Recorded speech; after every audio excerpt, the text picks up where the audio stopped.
Op got rejected by a guy who gave her butterflies and wants to know if she should reach out to him. She updates 3 years later painting a love story, but a commenter goes through her post history to reveal a different narrative. Posted by u/chroma_sparkles. So, I, 31F, was seeing a guy, 38M, for about a month. We went on 7 dates total and slept together twice. He seemed very excited about me in the first 3 weeks, planning dates, kissing, holding hands, and showing general PDA in public. He paid for every meal and activity, and he texted me daily. We had great conversations, and everything seemed to be heading toward us happily dating. Then, this past week, I suddenly noticed him slow fading me. Yesterday, when I asked if he was available at all this week, he sent me a text apologizing profusely, saying he thinks we should see other people. I simply replied, while bawling my eyes out, "It's okay. Good luck with everything." I deleted my Bumble account almost instantly after he sent me that message because I was ready to give up, but I remade it today. After swiping a few times, his profile showed up, and I noticed that he had deleted his account and made a new one as well. No idea why. But that shows me he didn't break things off with me for another woman. Of course, like a dork, I still swiped right, holding out some kind of dumb hope that we'll match again. Normally, when I'm rejected by a guy, whether things were going well or bad, I say my little good luck message and move on. But I honestly feel like this guy and I were on the way to something special. I know nothing I say will necessarily change his mind, but for some reason, I really want to send him a message, maybe in a week or two, after some time has passed. I want to let him know how I felt about him because I never really got the chance to. I had been planning to tell him this week that I was developing feelings for him. He was nothing but a gentleman, very nice, generous, and he made me feel really special for the first time in a long while. I truly feel like he was developing feelings for me too. He proved it with his actions and words, which left me feeling like he was genuine. So, for him to end things so abruptly has kind of left me confused. I know people are allowed to change their minds suddenly with no explanation, and he's well within his right to do so. I'd be lying if I said I wasn't hoping the message would get him to change his mind or, at the very least, open the door for us to talk more about what happened. But I'm not a complete fool. I know it's more than likely that he will read it and not respond, even though we didn't end on bad terms. Even knowing that it most likely won't make a difference, I still want to send it because I really do want him to know how much I liked him and appreciated him, even if he doesn't care enough to respond. I feel like it would be very cathartic for me, and whether he responds or not, it would give me some closure because I will have said everything that's been on my mind and in my heart for the past month. Should I go for it, or is it a waste of my time? Edit. You are all right. I won't send him anything. I might still write the message as I originally intended, for my own personal catharsis, but I will not send it to him. I won't make a fool of myself chasing after someone who told me they weren't interested. If he wants to reach out to me, he will. And if I never hear from him again, which I most likely won't, then that's my closure. Thank you for all the responses, even the ones that were a bit harsh. Update 3 years 5 months later. About 3 years ago, I made a post asking if I should reach out to a guy I was seeing after he rejected me. The general consensus was no, so I didn't. However, 3 months after I made that post, he actually reached out to me. We hadn't spoken at all during those 3 months, and I didn't go on any dates with anyone else. When I saw his text, my heart dropped, but I remained skeptical. After about 3 days of texting, he asked me to dinner. I grilled him about why he had rejected me and why he decided to reach back out. I wanted to ensure he wasn't playing any games. If I had sensed even a hint of that, I would have cut him off immediately. To keep things vague for privacy, the reason he gave for rejecting me was that he thought there was an incompatibility between us. Even though he really liked me, he didn't want to drag things out and then break it off later after one or both of us had developed deeper feelings. I asked why he decided to come back, and he explained that he realized we had something really good. He said he really liked me and was willing to overlook the incompatibility because, after thinking it through, he concluded it wasn't a big deal in the long term. For context, it wasn't anything major like kids, marriage, etc.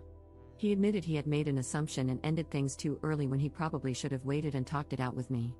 He acknowledged his mistake and apologized multiple times. I also asked if he had been seeing anyone else during the 3 months we weren't talking. He said no, he hadn't even been on any dates since me. Since he had never given me a reason not to trust him, I chose to believe him.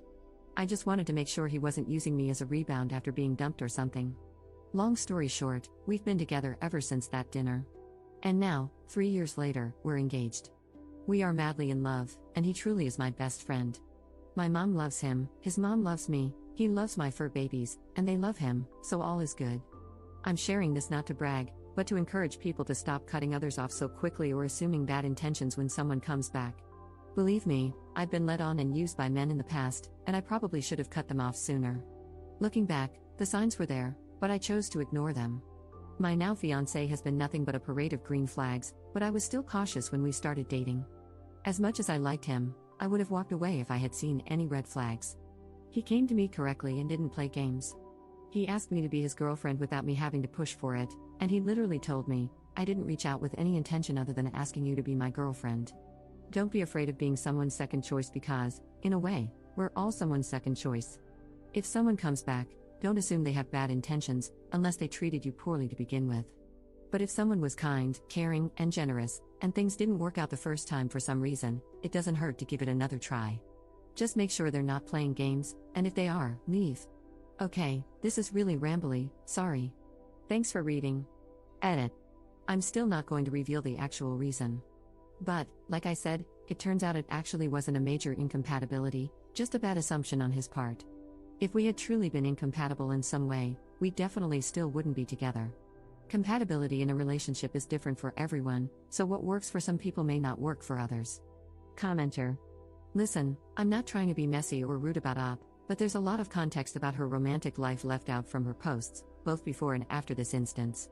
TLDR, the impression I get is that she's afraid of being alone, especially because she's over 30, and the man will settle for having her around but isn't enthusiastic about having her in his life.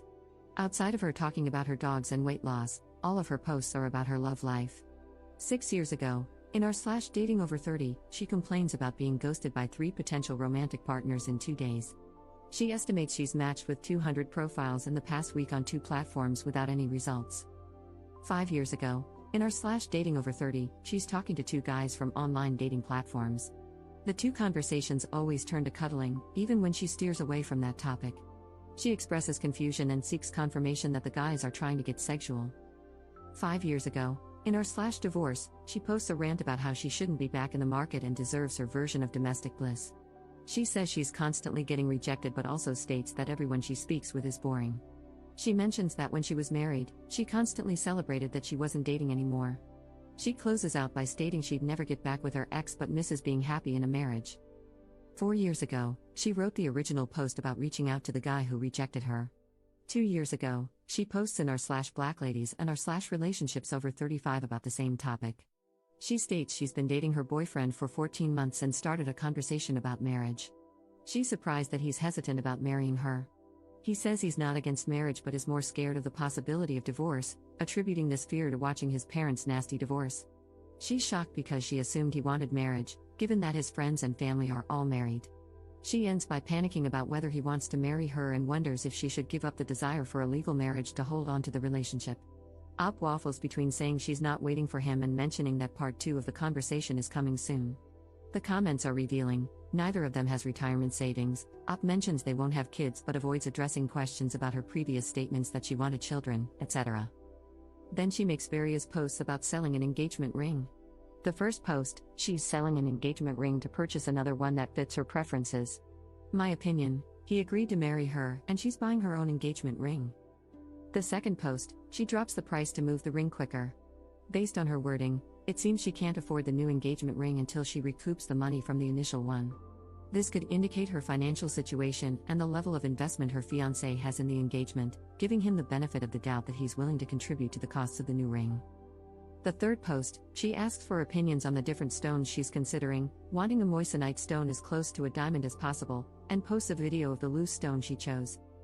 Then 7 days ago, she posted the update to her original post, the one about reaching out to the guy who rejected her. My thoughts: I don't know if Op comes from a conservative background or grew up on Disney movies /rom-coms, but she seems very male-identified and views marriage as a rite of passage into the top tier of adulthood. She's mentioned in comments that people gain social capital when they get married and that she doesn't want to grow old as someone's girlfriend. I think she's willing to give up her actual wants if it means getting a husband. She has a pattern of deferring to the man in her relationships, even if it means taking on the bulk of the risk. For instance, her ex-husband wanted a husky even though they already had 2 dogs, and she didn't want another dog.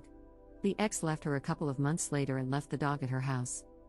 I think the fiancé was dating around or hooking up and felt sparks with someone else. He started ghosting Op until she asked him a direct question about his availability, and he broke it off with her. He deleted his Bumble account because he was serious about the other person but not Op. When he saw that Op matched with him again, he put her on the back burner as a backup.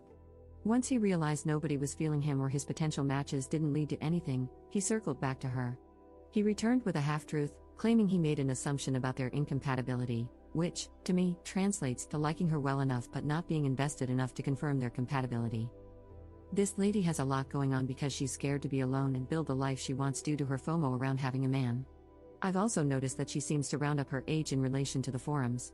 For example, she was 29 posting in r/dating over 30, not alarming by itself, and 33 posting in r/relationships over 35. It seems like she thinks she's falling behind because she doesn't have a marriage.